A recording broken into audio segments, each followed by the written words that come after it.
بسم الله الرحمن الرحيم نحمده ونصلي على رسوله الكريم أما بعد فأعوذ بالله السميع العليم من الشيطان الرجيم بسم الله الرحمن الرحيم الصلاة والسلام عليك يا رسول الله وعلى آلك وأصحابك يا سيدي يا حبيب الله الصلاة والسلام عليك يا نبي الله وعلى آلك وأصحابك يا نور الله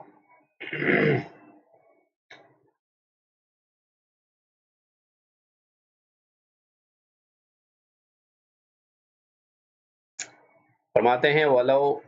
کان الموقوف دارن، اگر وقف کی گئی عمارت گھر ہو، فعمارتہ علی من لہ السکنہ، تو اس کی تعمیر اور مرمت اس کے ذمے ہے جو وہاں رہائش پذیر ہے۔ یعنی اب یہاں سے بات چلی ہے ان گھروں کی جنہیں وقف کیا گیا ہے فقراء پر، تو جو فقراء یا مستحقین وقف جن گھروں میں رہتے ہیں تو ان گھروں کی مرمت بھی انہی کے ذمے ہے۔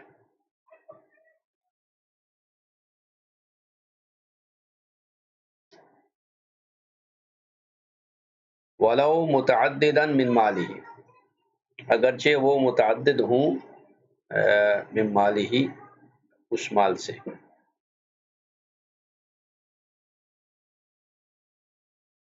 تو یہاں یہ مطلب شامی سے ذکر کریں گے کہ عمارت من لہ السکنہ ملک لہ، کہ تعمیر جو ہوگی اسی کے ذمے ہے جسے ملکیت رہائش کی ملکیت حاصل ہے، یعنی جو جسے حق کے سکنہ حاصل ہے وہی علی من یستحقھا۔ اور اس کا مفاد اور فائدہ یہ ہے کہ انہ لو کان بعض المستحقین غیر ساکنین فیہا یلزمہ التعمیر مع الساکنین، کہ اگر بعض مستحقین اس میں رہائش پذیر نہ بھی ہوں تو بھی وہ رہائش رکھنے والوں کے ساتھ ان پر بھی تعمیر جو ہے وہ لازم ہے۔ یعنی سب پر وقف ہے لیکن کچھ رہتے ہیں کچھ نہیں رہتے، لیکن تعمیر اور اس کی جو مرمت وغیرہ ہوگی وہ انہی پر ہوگی۔ لِأَنَّ تَرَكَهُ لِحَقِّهِ لَا يُسْقِطُ حَقَّ الْوَقْفِ، کیونکہ اس کا اپنے حق کو ترک کرنا وقف کے حق کو ساقط نہیں کرتا۔ فَيَعْمُرُ مَعَهُمْ، لہذا وہ بھی تعمیر میں شریک ہوگا۔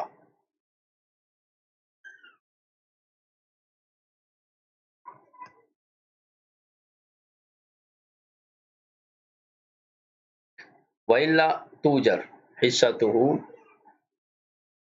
اور اگر وہ خود شریک نہیں ہوتا تو اس کا حصہ اجرت پر دے دیا جائے گا۔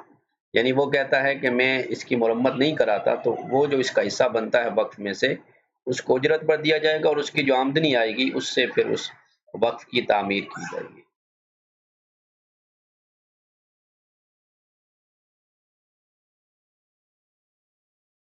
ایک منٹ بیٹھیے جی۔ تو جو آدمی اجرت میں شامل نہیں ہوگا تو اس یعنی تعمیر میں شامل نہیں ہوگا تو اس کا جو حصہ ہوگا اسے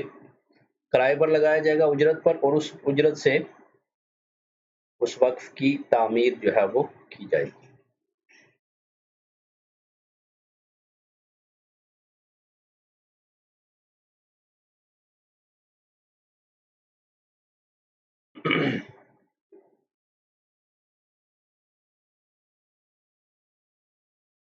تو یہ ہے کہ جو جن لوگوں پر وقف کیا گیا وہ اس وقف سے اگر اس میں کوئی خرابی آتی ہے تو جن پر وہ چیز وقف کی گئی ہے وہ اس وقف کی مرمت جو ہے وہ ان لوگوں پر لازم ہے۔ من مال ہی سے لیا کہ اپنے مال سے، کہہ رہے ہیں فَإِذَا رَامَ حِيطَانَهُ بِالْآجُرِ أَوْ أَدْخَلَ فِيهَا جِزْعًا ثُمَّ مَاتَ وَلَا يُمْكِنُ وذالک فلیس لورثتی للورثتی نزع، اس کی مثال دیتے ہیں کہ جب اس نے اس کی دیواریں پکی اینٹوں کے ساتھ مرمت کی یا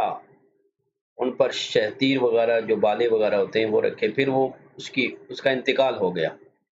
تو اب وہ ورثاء کے لیے جائز نہیں ہے کہ وہ اس کو وہاں سے نکالیں، یعنی وہ ایسی ہو گئی کہ اب انہیں نکالنا ممکن نہیں ہے، تو اب ورثاء کے لیے وہ حق نہیں ہے کہ وہ ان کو نکال سکیں۔ بل یقال لمن له السکن بعدہ، بلکہ اس کے بعد جو اور رہائش پذیر ہوگا اس سے کہا جائے گا اذ من لورثتی قیمت البنا، کہ اس وقف کی جو تعمیر میں خرچہ ہوا ہے وہ خرچہ جو ہے وہ ورثاء کو دیا جائے، اور اگر وہ انکار کر دیں تو پھر اس وقف کے گھر کو اجرت پر دیا جائے گا، اور اس کی جو آمدنی ہوگی وہ پہلے اس وقت کی جو تعمیر ہے اس کے اندازے سے نکالی جائے گی، ثم پھر اس کی تعمیر وغیرہ کی جائے گی، پھر اس کے بعد جو باقی ہوگی وہ اہل سکنا کی طرف اسے لوٹایا جائے گا۔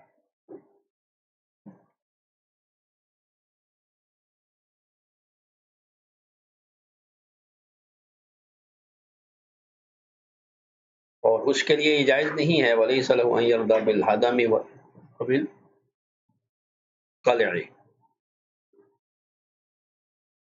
کہ ان کے لیے جو ہے وہ اس کو منہدم کرنا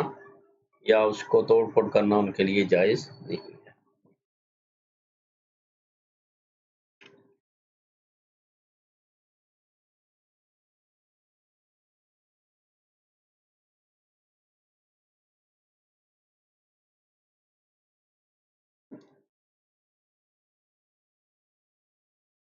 تو یہ پورا مسئلہ جو ہے وہ علامہ شامی نے اس کو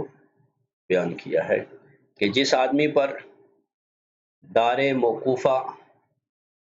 وقف کیا گیا ہے تو اس کی تعمیر اور مرمت وغیرہ بھی اسی کے ذمہ ہے، تعمیر سے مراد اس کی مرمت ہے،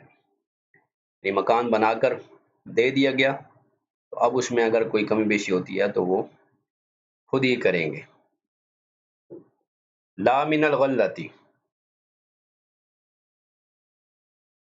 نہ کہ وقف کی آمدنی سے، یعنی وہ وقف کی آمدنی سے اس کی تعمیر نہیں کی جائے گی۔ اب یہاں پر ایک اصول بیان کرتے ہیں کہ اذ الغرم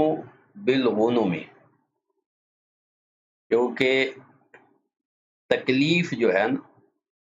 یہ منفیت کے ساتھ ہوتی ہے، تو یہ جو تکلیف آئی ہے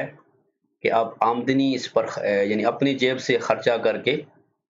اس کی مرمت کی جا رہی ہے، تو فائدہ بھی تو انہی لوگوں نے اٹھایا ہے، لہٰذا الغرم بالغنم، یعنی مضرت تکلیف منفیت کے ساتھ ہوتی ہے۔ درر درر میں یہ قاعدہ جو ہے وہ بیان ہوا ہے۔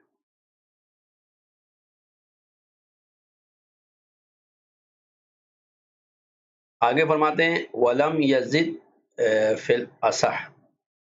یعنی انما تجب العمارت علیہ بقدر الصفۃ التي وقفها الواقف، اور صحیح قول کے مطابق وہ اس میں اضافہ نہیں کرے گا، یعنی بلا شبہ اسی حالت کے مطابق اس پر تعمیر کرنا واجب ہے، التی وقفها الواقف، جس صفت پر اس واقف نے اس پر وقف کیا، یعنی سنگل سٹوری تھی، ایک کمرہ تھا تو ایک ہی کمرہ اس کو توڑ کر یا اس کی تعمیر نو کرنی ہے، دو بنانا اس پر واجب نہیں ہے، یا سنگل سٹوری تھی تو ڈبل سٹوری بنانا اس پر واجب نہیں ہے،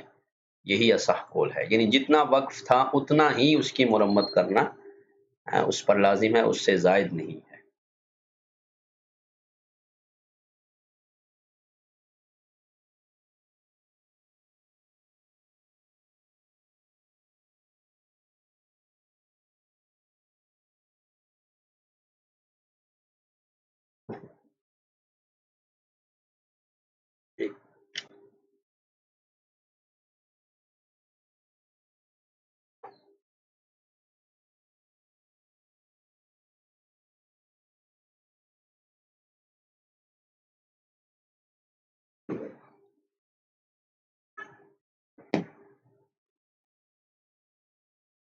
یعنی معنی بیان کیا المدرۃ بمان المنفیت، نقصان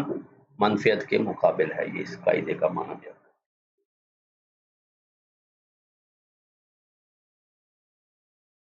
اب کہہ رہے ہیں کہ لِأَنَّ مَن لَهُ السُّكْنَى لَا يَمْلِكُ الاستغلال بلا خلاف، کہ جس آدمی کے لیے رہائش ہو وہ اس کا استغلال یعنی مکان کرائے پر دے کر نفع حاصل کرنا اس کے لیے جائز نہیں ہے، یعنی یہ اس کا مالک نہیں ہوتا، یعنی جس کو وقف کا مال دیا گیا وہ وقف کا مال جس مقصد کے لیے ہے وہ اس کے لیے استعمال کرے، لیکن اس وقف کے مال کو آگے رینٹ پر نہیں دے سکتا، اس میں کسی قسم کا کوئی اختلاف نہیں ہے۔ لہذا جس پر وقف کیا گیا وہ یا تو خود استعمال کرے، اور اگر وہ استعمال نہیں کرتا تو پھر وہ اس کو آگے رینٹ پر کرائے پر نہیں دے سکتا، وہ اس کا مالک نہیں بنے گا۔ لیکن اس کا وختلف فی عکسہ والراجح الجواز کما حررہ شرم بلالی فی رسالت، لیکن اگر اس کا عکس ہو تو پھر کہہ رہے ہیں جائز ہے۔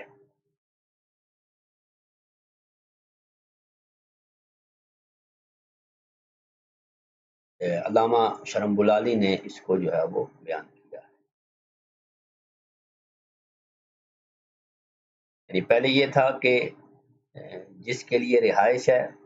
وہ اس کو کرائے پر دے کر نفع نہیں لے سکتا، اور جس کے لیے نفع ہے وہ اس کو رہائش کے لیے دے سکتا۔ تو اسی صفت پر بنانا ہے جس پر وہ بنی ہوئی تھی، وقف کی تعمیر میں مزید توسیع نہیں ہے۔ وَلَوْ أَبَى مَنْ لَهُ السُّكْنَى، لیکن اگر جو سکنا ہے رہائشی ہے وقف کا وہ انکار کر دے کہ میں وقف کی مرمت نہیں کرتا، اس کی تعمیر نو نہیں کرتا، اے کلہم او بعضہم، سارے انکار کر دیں یا بعض کر دیں، تو پھر کیا کیا جائے گا؟ فیوجر حصۃ الآبی ثم یردها الیہ، پھر جو ہے وہ جو انکار کرنے والا ہے اس کا حصہ اجرت پر دیا جائے گا، اور جب پھر اجرت سے وہ مکان بن جائے گا پھر اس کو واپس لوٹا دیا جائے گا، یا پھر وہ عاجز آ جائے، او عجز فقری، کہ وہ جو اس میں رہائش پذیر ہے وہ غریب مسکین ہے جس کے پاس اتنی گنجائش ہی نہیں کہ وہ اس وقت کی تعمیر کر سکے، تو پھر امر الحاکم، تو پھر حاکم جو ہے وہ اس کی تعمیر کرے گا، یعنی آجرہ الحاکم منہ، یعنی حاکم اسے یا کسی دوسرے کو اجرت پر دے گا، منہ او من غیرہ، وامرہا باجرتہا، اور پھر جو اس کا کرایہ آئے گا اس سے اس کی تعمیر کرائی جائے گی، کا عمارت الواقف، جیسے واقف نے اس کی تعمیر کی تھی ویسے کی جائے گی، ولم یزد فی الاصح، اور اس میں زیادتی نہیں کی جائے گی، جتنی واقف نے تعمیر کی تھی اتنی ہی کی جائے گی، الا بردا من لہ السکنا، ہاں مگر جو وہاں رہائش پذیر ہے وہ اگر راضی ہو اس بات پر تو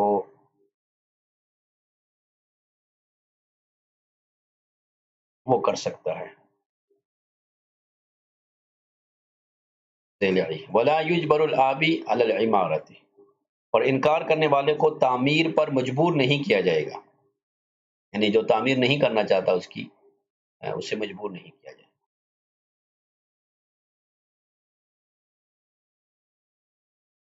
ولا تصح اجارت من لہ السکنا، یہ وہی بات چل رہی ہے کہ جس کے لیے حق کے سکنا ہے، حق کے رہائش ہے، اس کے لیے اس وقف کو اجرت پر دینا جائز نہیں ہے۔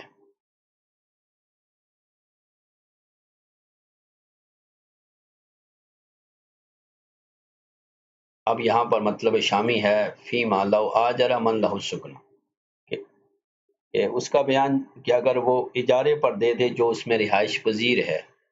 تو کہہ رہے ہیں کہ یہ صحیح نہیں ہے۔ ولا تصح اجارت من لہ السکنا اذا لم یکن متولیا، جب کہ وہ متولی نہ ہو، ولو زادت علی قدر حاجته ولا مستحق غیره کما قدمناه، یعنی جب وہ متولی نہ ہو اگرچہ اس نے اپنی حاجت کی مقدار اس میں اضافہ کیا ہو اور اس کے سوا اور کوئی مستحق بھی نہ ہو، پھر بھی یہ جائز نہیں۔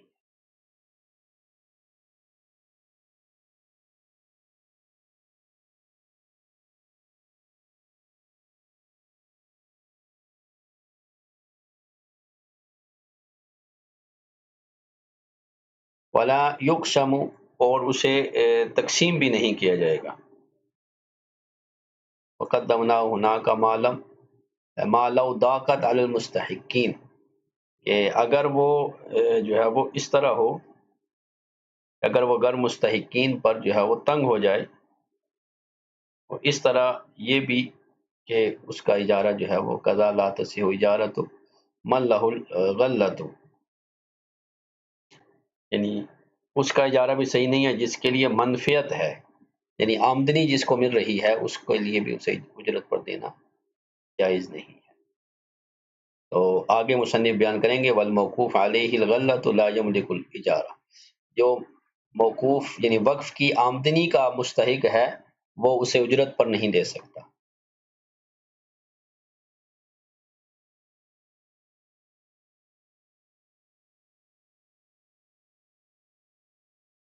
لو آجرا لم تصح، وہ صحیح نہیں ہوگا۔ ینبغی ان تکون للوقف، تو وہ جو آمدنی ہوگی وہ وقف کے لیے ہوگی۔ لیکن حانوتی نے فرمایا کہ انہ غاصب، کہ وہ غاصب ہے جو غلے کی آمدنی کو اجرت پر دے رہا ہے۔ وصرح بان الاجرۃ للغاصب، اور اس بات کی انہوں نے صراحت کی ہے کہ اجرت غاصب کے لیے ہو۔ اب علامہ شامی یہاں پر بیان کرتے ہیں کہ یہ جو ہے نا متقدمین کے مذہب پر ہے۔ والمفتى به زمان و منافع الوقف، اور مفتہ بھی جو اس بارے میں جو قول ہے وہ یہ ہے کہ منافع کا زمان ہے، یعنی وہ جو اس نے نفع اٹھایا وہ اس کا زمان دے گا۔ یا آگے آئے گا یفتى بالزمان فی غصب عقار الوقف، کہ اگر کسی نے وقف کی زمین کو غصب کر لیا تو وہ مفتہ بھی قول یہ ہے کہ وہ زمان دے گا۔ بس جب وہ آمدنی یا رہائش اسی کے لیے ہو اکیلے تو پھر اس کے لیے اجرت دینا جائز ہے، وَإِلَّا فَلِلْكُلِّ، ورنہ وہ سب کے لیے ہوگی۔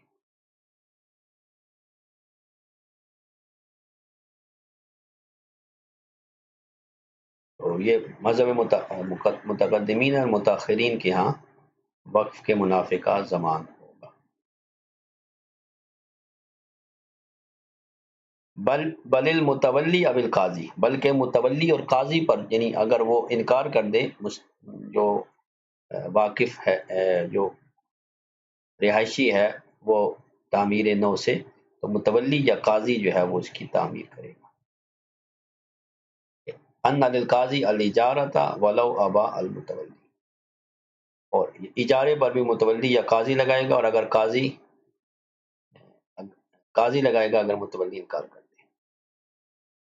ثم ردها بعد التعمیر الى من له السکنہ رعایۃ للحق، پھر وہ تعمیر کے بعد وہ وقف جو ہوگا وہ انہی کی طرف لوٹایا جائے گا جنہیں حق کے سکنان دیا گیا تھا، کیونکہ وہ اپنے حق کی طرف لوٹ گئے، ان کے حق کی رعایت کرتے ہوئے انہی کی طرف تعمیر اور جو ہے وہ مرمت کے بعد انہی کو دے دیا جائے گا۔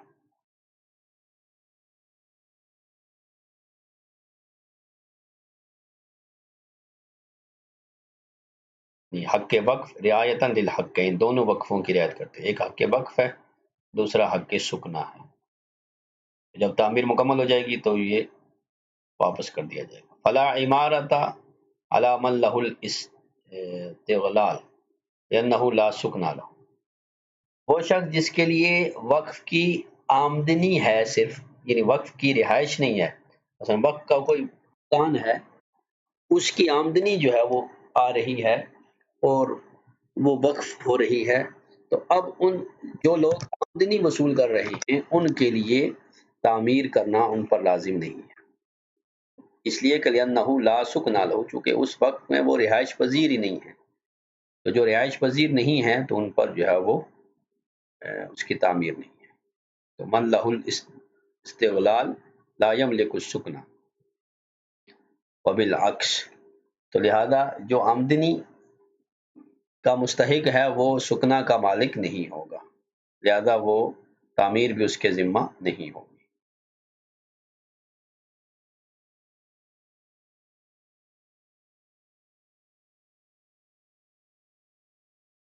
تو یہاں پر علامہ شامی نے ان کو دونوں کو بیان کیا ہے، مسئلہ آسان ہے۔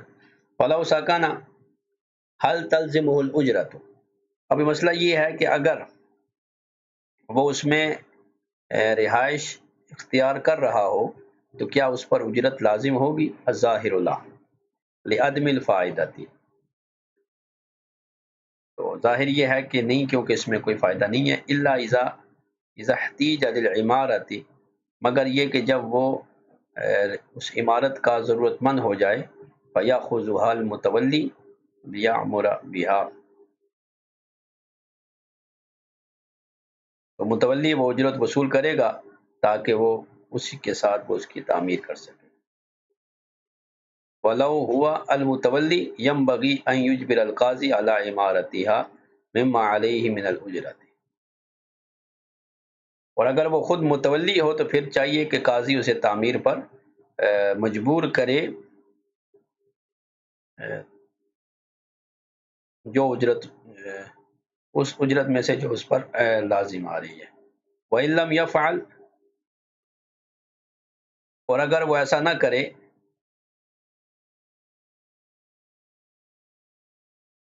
تو نصب متولیًا، تو متولی مقرر کر دے، لیعمرہا، تاکہ وہ یعنی ایک نیا متولی مقرر کر دے جو اس کی تعمیر کرے۔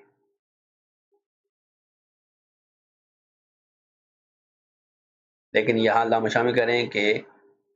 دوسرے متولی کی کوئی ضرورت نہیں ہے، اس لیے کہ پہلے مسئلہ گزر چکا ہے کہ اگر جو رہائشی ہے وہ انکار کر دے یا وہ عاجز آ جائے تو پھر حاکم تعمیر کرے گا۔ مگر یہ کہ جب ان یراد انہ ینصب متولیا مطلقا لا لخصوص التعمیر، مگر یہ کہ جب اس سے جو ہے وہ متولی جو ہے مطلق لیا جائے، نہ کہ وہ جو خاص تعمیر کے لیے ہے، چونکہ لظہور خیانت الاول مما فعل، کیونکہ پہلے متولی کی خیانت جو ہے وہ ظاہر ہو چکی ہے۔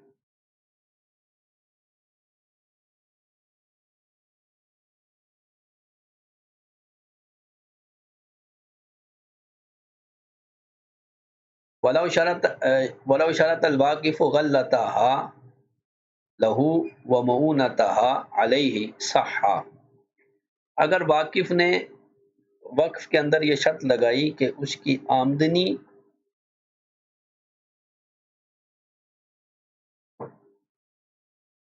اس کے لیے ہے اور اس کی مشقت بھی اسی کے لیے ہے، یعنی اس کا جو خرچہ ہے، اس کے جو اخراجات ہیں وہ بھی اسی پر ہیں، تو صحا، تو یہ نیت کرنا وقف اور شرط دونوں جو ہے وہ صحیح ہیں۔ یعنی واقف نے شرط لگائی کہ اس کی آمدنی اس کے لیے ہے، یعنی اس وقف سے جو آمدنی آئے گی وہ واقف کہے میرے لیے ہے، اور اس کے جو اخراجات ہیں وہ بھی میرے ذمے ہیں، تو یہ وقف بھی صحیح ہے اور یہ شرط لگانا بھی صحیح ہے۔ اے للموقوف علیہ الدار صح اے الوقف والشرط المذکور۔ وَهَلْ يُجْبَرُ عَلَى عِمَارَتِهَا، تو کیا اسے عمارت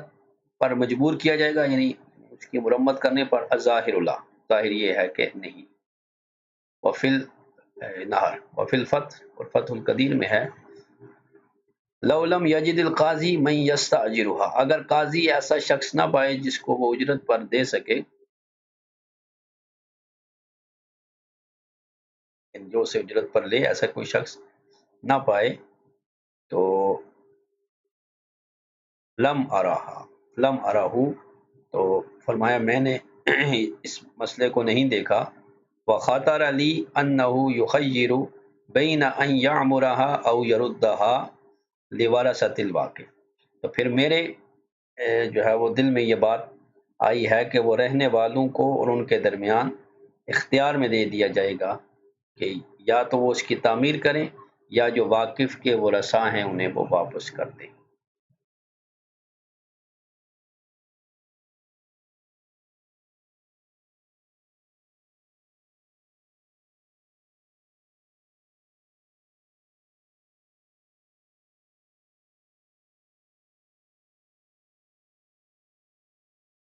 جی، تو اگر وہ تعمیر کریں گے تو ٹھیک ہے،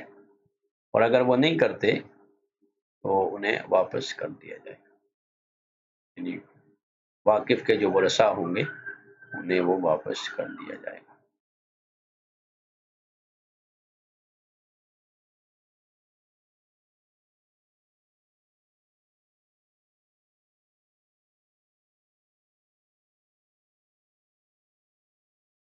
اب یہاں پر یہ بیان کیا مطلب شامی میں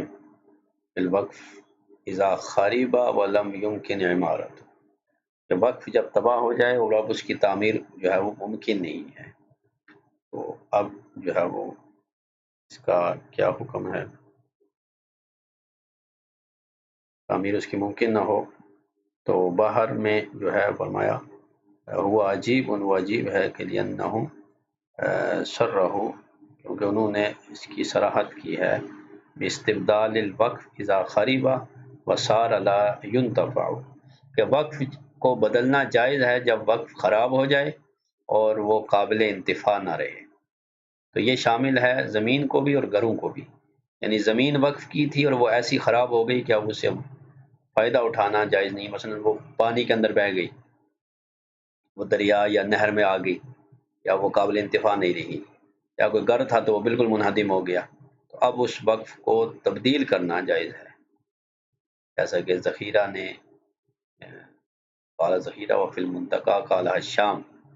یہ امام محمد کے شاگرد ہیں، کہتے ہیں میں نے امام محمد سے سنا، انہوں نے فرمایا کہ وقف جب اس حالت میں پہنچ جائے کہ اس سے مساکین کو فائدہ نہیں ہو سکتا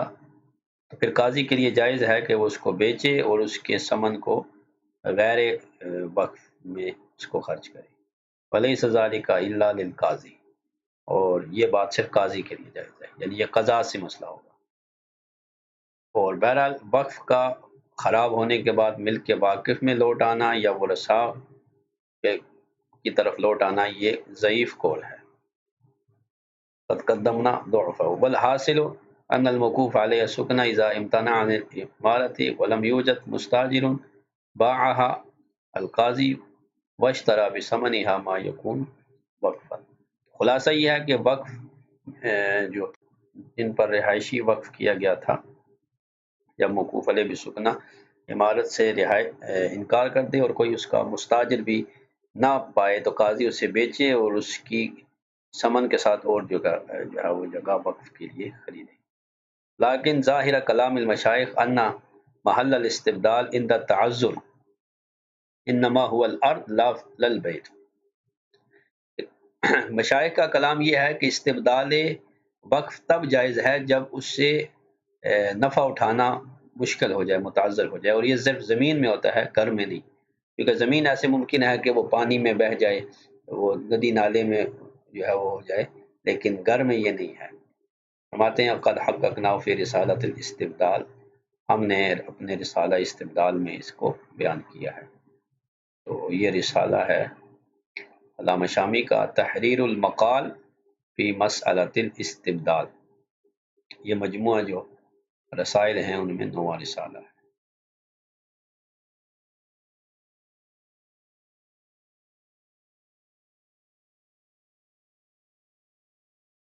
یہ جو ہے وہ ابن نجیم علیہ رحمہ کا یہ رسالہ ہے۔ اب اس پر علامہ رملی نے اعتراض کیا کہ بأن کلام المنتقی، منتقی کا جو کلام ہے المذکور شامل للارض والبیت، وہ زمین اور گھر دونوں کو شامل ہے، فالفرق بینہما غیر صحیح، لہذا یہ فرق کرنا کہ زمین کا استبدال جائز ہے، گھر کا نہیں، یہ غیر صحیح ہے، لہذا اگر وقف ناکارہ ہو جائے تو اس کو بدلنا جائز ہے۔ قل تو اب یہاں فرماتے ہیں خود، فلو ہوا الوارث لمارا ہو، کہ اگر وقت خراب ہو جائے تو میں کہتا ہوں وہ وارث کے لیے ہے، جبکہ میں نے اس مسئلے کو نہیں دیکھا۔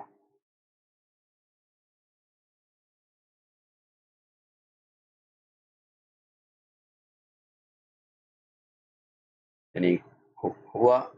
فلو ہوا الوارثہ، یعنی وہ خود ہی وارث ہو، تو وہ فرماتے ہیں الوارث لمارا ہو، تو میں نے اس کو اس مسئلے کو نہیں دیکھا۔ اب اس پر علامہ شامی نے گفتگو کی کہ بل ہوا عجیب من المعترض بعد قول بہر لیکن کلام ظاہر کلام المشائخ، اور پھر اس پر رملی کا بھی رد ہے کہ وہ ملک کی طرف لوٹ آئے گی، یہ ایسا نہیں ہوگا بلکہ اسے بیچا جائے گا۔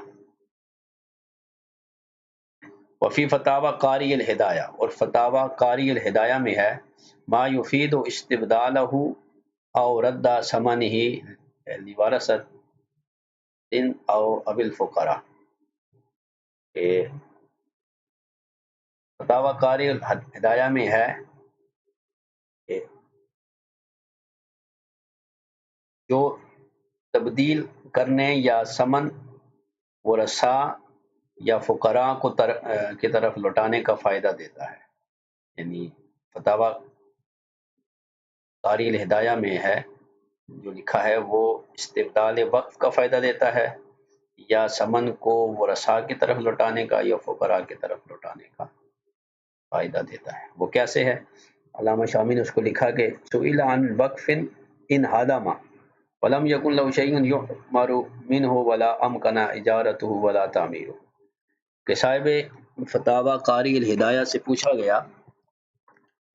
اس وقف کے بارے میں جو منہدم ہو گیا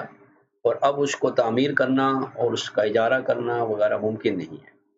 تو کیا اس کو بیچا جا سکتا ہے، جو اس کے پتھر وغیرہ لکڑیاں ہیں؟ تو اس کے جواب دیا کہ اذا کان الامر کذالک، جب ایسا معاملہ ہو جائے تو صح بیعہ بامر الحاکم، تو پھر امر حاکم سے اس کو بیچنا جائز ہے، اور ویشتری بثمنہ وقف مکانہ، پھر اس کی جگہ دوسرا وقف اس کی ثمن سے خریدا جائے گا، اور اگر یہ ممکن نہ ہو تو پھر وہ واقف کے جو ورثاء ہیں ان کی طرف سے لوٹایا جائے گا، اور اگر وہ بھی نہ ہوں تو پھر فقراء کی طرف لوٹایا جائے گا۔ شامی فرماتے ہیں کہ ظاہر یہ ہے کہ یہاں بیع جو ہے وقف کی، یہ قول ابو یوسف پر ہے، اور رد علی الورثاء یا علی الفقراء قول محمد پر ہے، اور یہ وہ جمع حسن۔ خلاصہ کلام یہ ہے کہ امام ابو یوسف کے قول پر عمل کیا جائے گا جب اسے جو ہے وہ حیث امکن والا فبقول محمد، یعنی امام ابو یوسف کے قول پر عمل کرنا جب ممکن ہو تو ان کے قول پر عمل کیا جائے گا، اور اگر وہاں ممکن نہ ہو تو پھر امام محمد کے قول پر عمل کیا جائے، یعنی اس وقف کی جو قیمت ہے اسے دوسرا وقف خریدنا ممکن ہے تو پھر امام یوسف کے نزدیک دوسرا وقف خریدیں گے، اور اگر ممکن نہیں ہے تو پھر وہ رقم جو ہے وہ پہلے واقف کے ورثاء کی طرف اگر ہیں، نہیں ہے تو پھر فقراء پر خرچ کریں۔ وصرف الحاکم او المتولی، اور حاوی میں ہے کہ حاکم یا متولی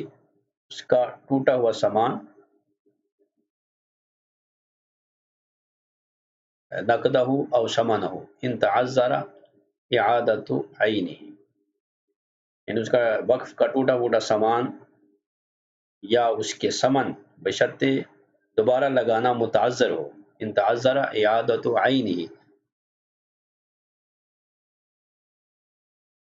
تو اس عمارت پر خرچ کرے گا ان احتاج،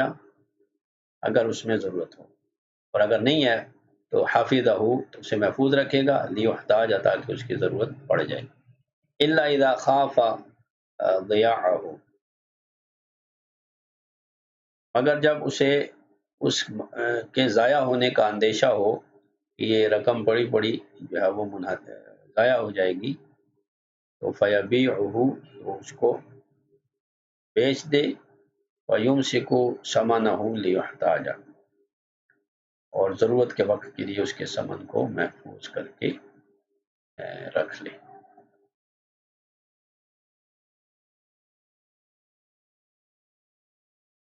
یہاں پر یہ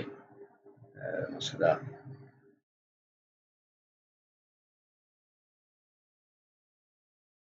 لگایا ہے۔ اب یہاں پر علامہ شامی نے تتمے میں ایک مسئلہ ذکر کیا کہ الدر المنتقی میں ہے کلام المصنف، اس طرف کلام مصنف کا اشارہ ہے الی ان الخان احتاج الی مرمت آجرا، کہ جب سرائے وغیرہ مرمت کی ضرورت اگر انہیں پیش آ جائے اور وہ بیتن او بیتین ایک گھر ہوں یا دو، ایک دکان یا دو دکانیں ہوں، تو انفق علیہ اس پر خرچ کیا جائے گا۔ اور ایک روایت میں ہے یوزن للناس بالنزول سنتن ویوجر سنتن اخرى، اور ایک روایت یہ ہے کہ لوگوں کو ایک سال اس میں اترنے کی اجازت دی جائے گی اور دوسرے سال سے اجرت پر دیا جائے گا، یعنی وہ جو سرائے ہے ایک سال لوگوں کو وہاں سٹے فری ہوگا، دوسرے سال اجرت دی جائے گی، وَيُرَمُّ مِنْ اُجْرَتِهِ، اور پھر جو دوسرے سال اس کی اجرت ہوگی اس سے اس کی مدد کرے گی۔ اور امام ناطفی نے فرمایا القیاس فی المسجد ان یجوز اجارت سطحه لمرمت محیط وفی البرجندی الظاہر انہ اعمال وقاف المسجد والحوض والبیر وامثالها حکم الوقف علی الفقراء۔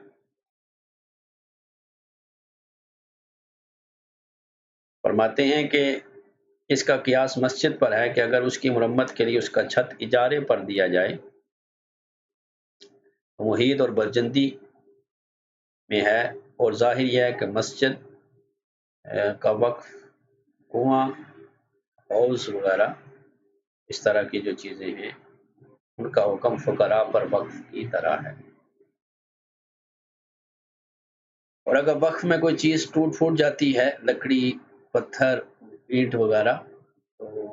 اس کی جو ہے وہ مرمت کرائی جائے گی، اس نقصان کو پورا کیا جائے گا۔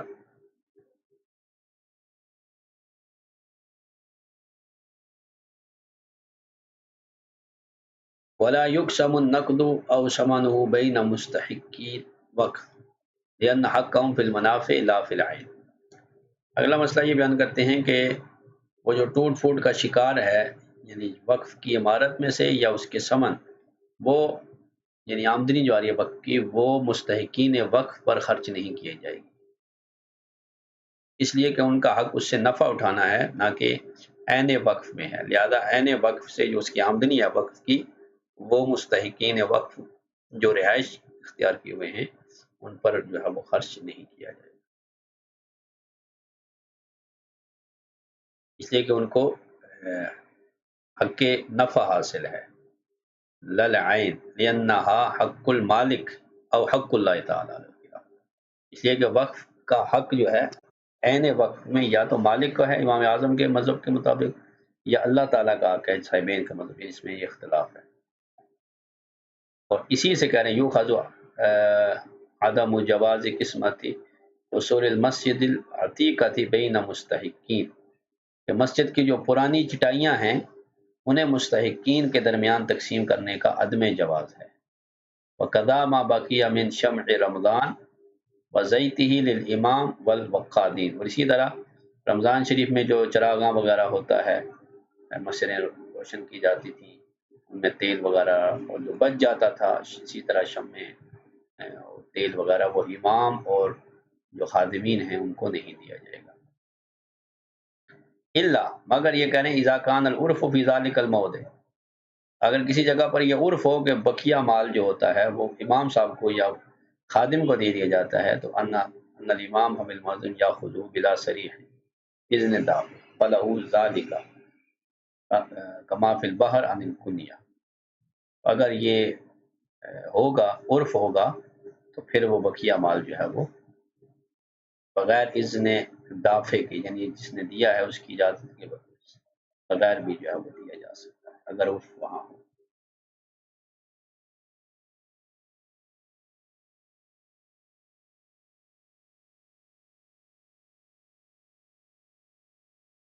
اگلا مسئلہ بیان کرتے ہیں، جعل شیء اے جعل البانی شیئا من